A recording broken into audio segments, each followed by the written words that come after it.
Tory Lanez was stabbed 14 times by another inmate at a California prison. He suffered 2 collapsed lungs, but we are told he is now breathing on his own. Peterson never shot anybody, never even touched that girl, never fired. A convicted rapper, stabbed in prison, and now whispers of a presidential pardon? This isn't just another celebrity case. It might be the biggest legal reversal the industry's ever seen. What started as a courtroom headline has turned into a firestorm of new evidence, silent power plays, and political pressure that's rising all the way to the top.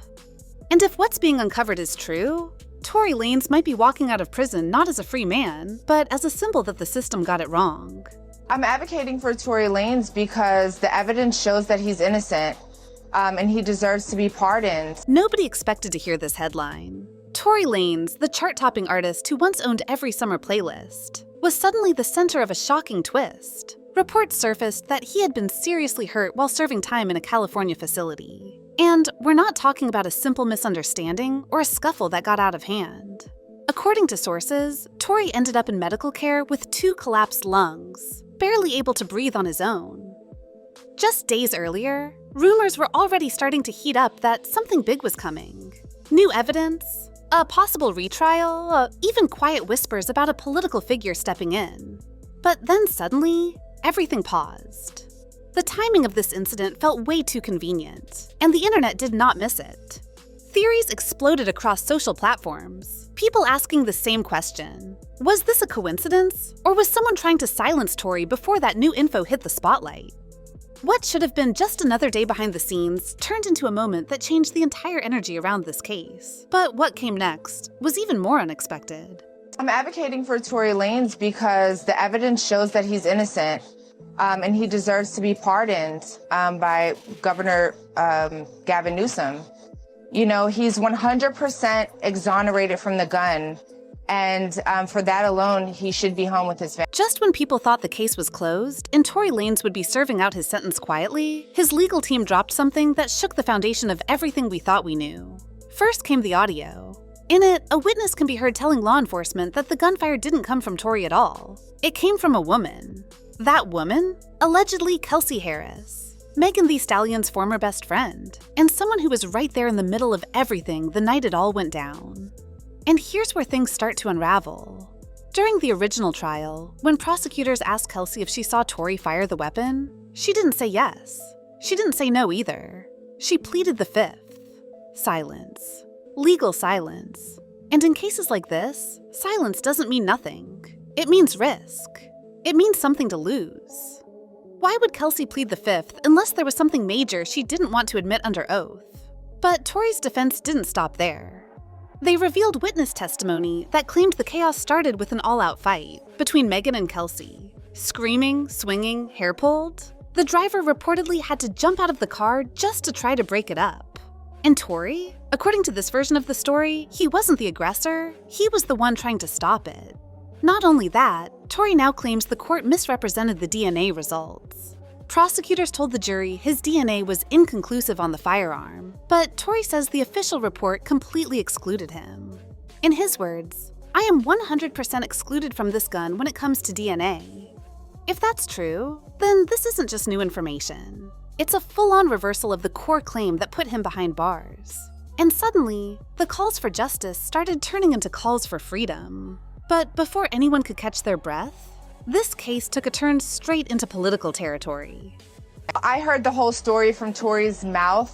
He called me personally from prison, and I now understand why he said sorry, and it's not for any shooting at all. So I'll let him tell that story when he comes home, but the sorry was not for what people think it was. At first, it sounded like fan fiction, something pulled straight from a social media conspiracy thread. But within days, the whispers turned real. A petition demanding a presidential pardon for Tory Lanez exploded online. And it wasn't just diehard fans signing. It was stars, influencers, even politicians. Amber Rose didn't hold back. She jumped on interviews, lives, and timelines, boldly declaring Tory's innocence. But she didn't stop at opinions. She dropped names. California Governor Gavin Newsom, she said, had the power to make things right. According to her, Tory called her from prison and told the full story. No filters, no excuses. And what she heard convinced her that he'd been wrongfully convicted, and that he deserved a second chance. Then came Drake, one of the most strategic, low-profile names in the game. He rarely weighs in on legal drama, almost never dips into public controversy. But one quiet move from him lit the internet on fire. Drake reposted the pardon petition on his Instagram story with 3 simple words: "Come home soon." That was it. And suddenly, this wasn't a niche movement. It was global. If someone with Drake's reach is backing Tory, fans started asking, what does he know that we don't? But it wasn't just artists and influencers.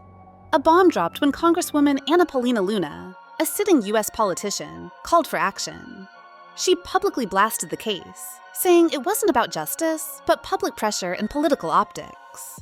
She claimed the evidence didn't hold up, that the system failed, and even hinted that new, game-changing information was set to drop within 36 hours.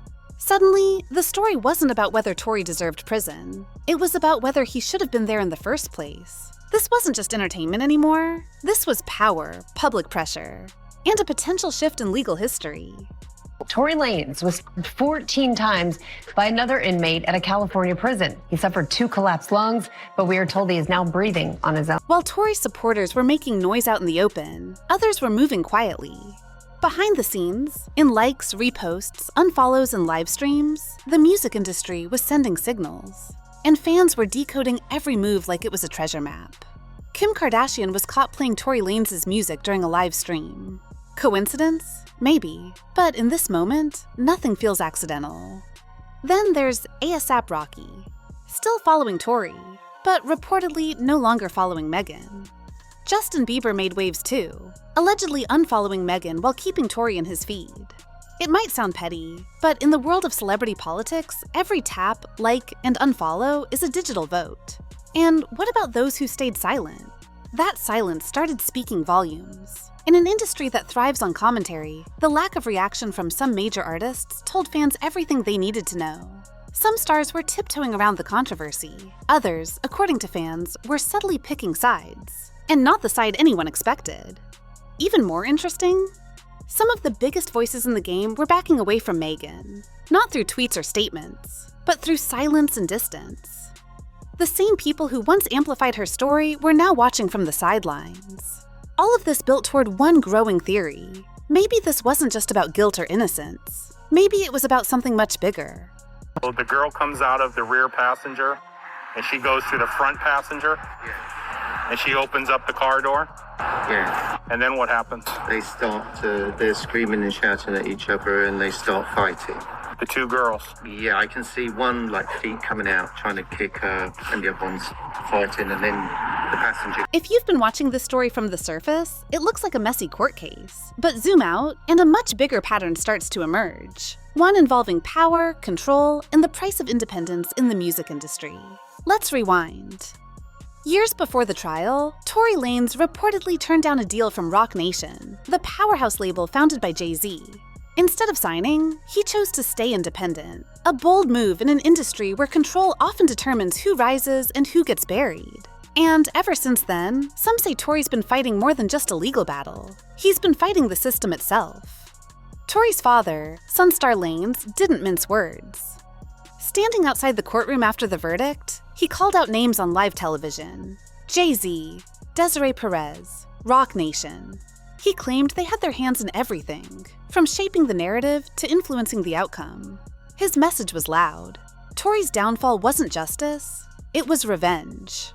Then the whispers started getting louder. Allegations began surfacing that Roc Nation had a vested interest in keeping Tory behind bars. Why? Because Megan Thee Stallion, Roc Nation's own star client, was at the center of the case.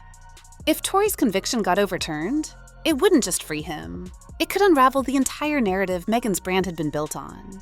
Some fans pointed to Roc Nation's deep industry connections, media, legal, press, and started asking, were they helping shape the conversation behind the scenes?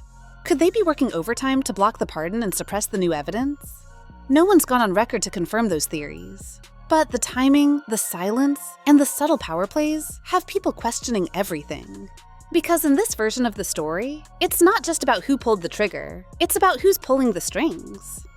I am 100% excluded, not inconclusive like they said when I was in trial. I'm 100% excluded from this gun when it comes to DNA. While rumors, leaks, and theories were swirling like wildfire, Thee Stallion stepped forward and made her position crystal clear. No subtle hints, no cryptic posts, just raw, direct words. He did it, facts don't lie. That statement hit hard, and it wasn't just a clapback. It was a line in the sand. Megan's legal team followed with their own fire, blasting the growing movement for a pardon as reckless misinformation, and doubling down on the legitimacy of the trial. They emphasized that Tory had a full defense, access to legal resources, and a chance to challenge the evidence. And still, he was found guilty. To Megan, this wasn't about labels, politics, or public image. It was about truth. She called the pardon efforts part of a hate campaign, accusing them of trying to discredit her pain and rewrite her trauma for entertainment. The statement sparked division online. Some saw it as courage, standing her ground in the face of overwhelming pressure. Others saw it as deflection, as if Megan was trying to hold on to a version of events that might not survive new scrutiny. Still, her words carried weight. She was the victim, the centerpiece of the case, and someone whose testimony helped send Tory to prison. But the new evidence now threatened to rip that entire story apart. And just when the internet started to quiet, someone else came forward with a claim that no one saw coming. Just when the story felt like it had hit every twist imaginable, a new voice stepped into the chaos. And it changed everything. Bradley James, the personal bodyguard of Kelsey Harris, came forward with a claim that shook even the most skeptical corners of the internet. In a statement revealed during a press conference hosted by the nonprofit Unite the People, Bradley said he heard Kelsey admit, in her own words, that she was the one who fired the weapon that night. Not Tory, not an accident, not speculation, a confession. According to him, Tory didn't start the incident. He tried to stop it. When the gun was pulled, Tory allegedly jumped in to wrestle it away, trying to de-escalate the madness that had erupted between Kelsey and Megan. And during that struggle, the weapon went off. And here's where it gets even messier. That version of events? It lines up with the earlier audio that surfaced, where a witness told law enforcement they saw the two women fighting, physically swinging on each other, while Tory stayed out of it in the back seat. Even the driver reportedly had to exit the car just to break up the chaos. Multiple accounts. One consistent claim, Tory Lanez didn't fire that gun. Add that to the alleged DNA report, where Tory claims he was completely excluded from the firearm, and suddenly, the original verdict starts to look more like a rush to judgment than a solid conviction. Now, this wasn't just a legal shift. It was an emotional one. Because for every piece of new evidence that surfaced, more people began wondering, what if Tory was telling the truth the entire time? And if so, who's been working this hard to keep that truth buried? A presidential pardon isn't just paperwork, it's a statement. A bold, historic reversal that says, the system got it wrong. And in Tory Lanez's case, that statement could ripple far beyond the courtroom. If granted, a pardon wouldn't just set Tory free. It would blow the lid off a narrative that's been locked in place for years. Megan's story, Roc Nation's involvement, the industry's response, it would all come under fire. Every public comment, every legal claim, every piece of career momentum built around this case would suddenly be open to challenge. For Megan, it would mean more than public backlash. It could mean the unraveling of a brand that's been tied to this case since day one. And for Roc Nation, a pardon could raise uncomfortable questions about influence, control, and behind-the-scenes pressure. People are already asking if Tory's independence played a role in the fallout. But if the president himself steps in and says, this man should have never been convicted, the entire industry would have to face that question head-on. For Tory Lanez, it wouldn't just be a second chance. It would be a resurrection. A rebirth of his career, his name, and possibly his influence in an industry that once seemed ready to erase him. And the message would be loud and clear. Truth doesn't bend forever. Eventually, it breaks through. But that's exactly why the stakes are so high. Because this isn't just about freedom, it's about power. Who holds it, who controls it, and what happens when someone refuses to play by the rules. And with the pardon campaign picking up momentum, pressure is now moving up the ladder, to the governor's office, and maybe even the White House. It sounds wild, but in 2024, nothing's off the table. And the next time we hear Tory Lanez' name, it might not be in court or a prison cell. It might be in a speech from the highest office in the land. So now the question isn't just, is he innocent? It's, how deep does this really go? Is this justice finally correcting itself? Or politics in disguise? Let us know what you think in the comments. Should Tory be pardoned? Or should the case stay closed? Hit that like, smash subscribe, and turn on those notifications. Because whatever happens next, it's going to change everything. Until next time, stay sharp. Stay questioning. The truth doesn't sleep.